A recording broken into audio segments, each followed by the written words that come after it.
where right now a 30-foot tidal wave is hitting us now. We're in it. But what he also said is the tsunami is coming. Mm-hmm. So right now we're panicking and all this stuff, but we still have time.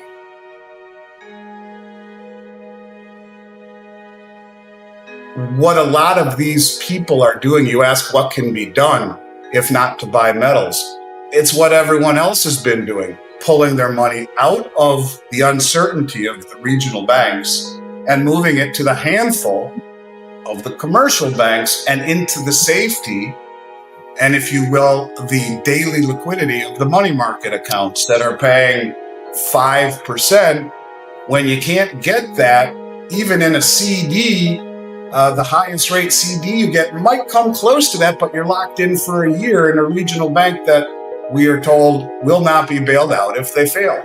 So you have the risk of the bank, you have not getting the same return you can get in a commercial bank, and you have not the daily liquidity because you put it in a CD, you're locked in for 6 months or a year to get those rates, whereas the money market accounts right now are offering daily liquidity in a bank that's too big to fail.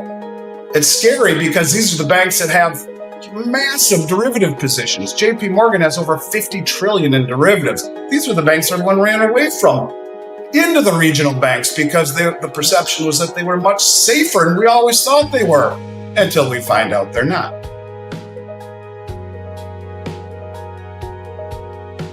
In 1974, I was just getting out of the Marine Corps. I was stationed in Hawaii at Kaneohe Bay Marine Corps Air Station.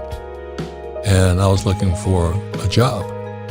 And I got a job with the Xerox Corporation, not because I love Xerox machines, but I had to learn how to sell. And that was the main reason. So I interviewed with 2 companies, IBM and Xerox. At the same time, there was this new thing called ERISA, which I really wasn't paying much attention to, but because I was interviewing with people, I kept hearing things called ERISA.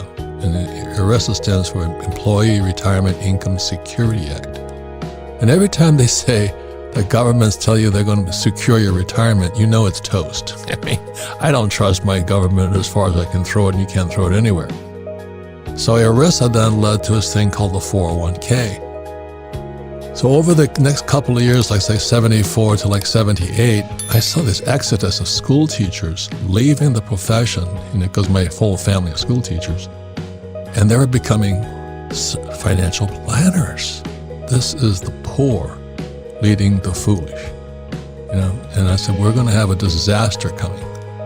So you have these guys who know nothing about money, school teachers, or all these other people who are just quitting their jobs to have a profession called financial planner. So if you are an old guy like me, a baby boomer who's had a 401k or an IRA, what I call defined contribution, DC pension plans. And if you're a young person with a 401k, I'll take laps around the rosary beads for you tonight because you're an idiot. The economy is changing at high speed, and we're talking about what are you going to do? I hear so many people saying, well, what's the Fed going to do? What's Janet Yellen, Secretary of Treasury, going to do? The issue right now is what are you going to do? And as you know, there's 2 Americas today, those with money and those without. And the number without are a lot. But those with money, like a friend of mine just sold his business. I think he put up almost $1 billion in his pocket. He doesn't know where to hide the money, Andy. Kim and I have lots of cash also. We have to run around looking for places to stand under the 250,000 debt limit. And then there's the masses of people with nothing. And if a regional bank goes down, the bank on your corner goes down, that real estate's no good. Employees get fired and all this. At the end of 2022, there was a report that just came out by the Federal Reserve who said that 722 banks were technically insolvent at the end of 2022. And that means that they had at least 50% of their capital was underwater. And these are called unrealized losses, whereby, of course, the rising interest rates have created significant strain on this. But if they were to get a run on the deposits, where the depositors request redemption, the only thing that they would have been able to do at this point, or any of these 722 banks would be able to do, would be to sell those assets that are underwater. And that's why we saw in 36 hours, it put Silicon Valley Bank, just like that, out of business. So there's a lot of these banks that are underwater technically. So what do? I first started investing in silver in 1964 when I was in high school.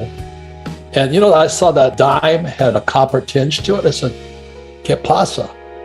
What are they doing? Well, that's called, what's that, fake money?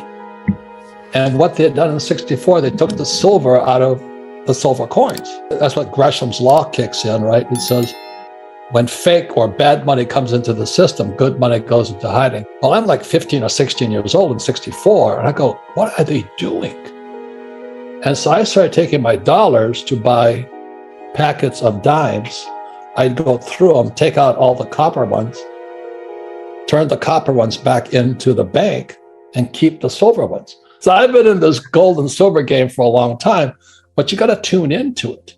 And most people are not tuned in because they're listening to Wall Street, a bunch of criminals on Wall Street.